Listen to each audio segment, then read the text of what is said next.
LQBuzz News, your daily dose of Chinese entertainment and celebrity buzz. In the latest high-stakes chapter of The Princess's Gambit, Episode 32 delivers a stunning escalation in the court's deadly chess game.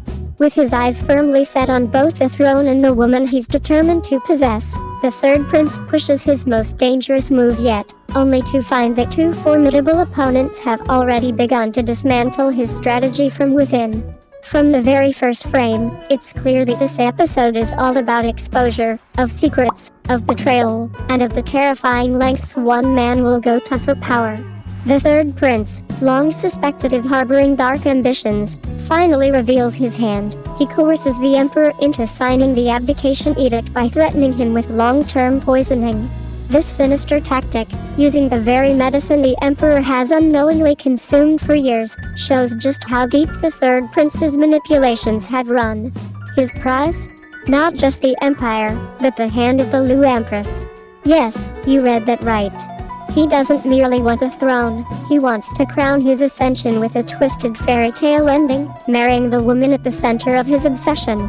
But his so-called love is tainted by ego, entitlement, and control, leaving viewers with no doubt that this is no romance, but a dangerous delusion. What makes this episode truly powerful, however, is the quiet brilliance of our unlikely heroes, Jiang Taohua and Shen Zaiye.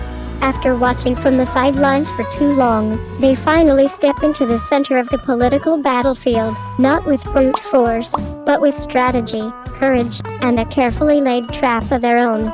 Their alliance feels earned, full of tension and mutual respect, built not on shared ideology, but on shared pain and a determination to stop tyranny before it takes root.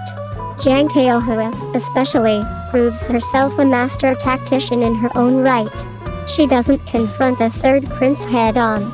Instead, she finds the weakest link in his carefully constructed power grab, Meng Zhenzhen, the pawn he thought he had secured.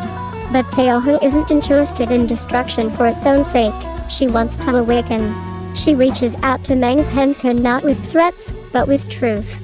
Quietly, strategically, she plants the seeds of doubt by revealing the real face of the man Meng Zhenzhen thought she knew. This isn't just clever writing, it's deeply emotional. Watching Meng Zhenzhen wrestle with the knowledge that she's been used, that she's merely a stepping stone in a ruthless scheme, adds raw vulnerability to the episode. Her internal struggle becomes the emotional anchor of the story, and her eventual decision to stand on the right side of history, publicly, at great personal risk, makes for one of the most gratifying turns in the series so far. The climax is nothing short of electrifying. In front of the full court, ministers, generals, scholars, Jiang Taohua and Shen Zaiye pull back the veil, revealing the third prince's crimes in stark detail. The political theater of this moment is intense, echoing classic palace drama tropes while subverting expectations. The courtroom isn't just a stage for justice, it's a battlefield of reputations and alliances. And the third prince? For all his scheming, for all his madness barely hidden beneath the surface, he refuses to surrender. His obsession with both the throne and the Liu Empress burns brighter than ever, even in the face of disgrace.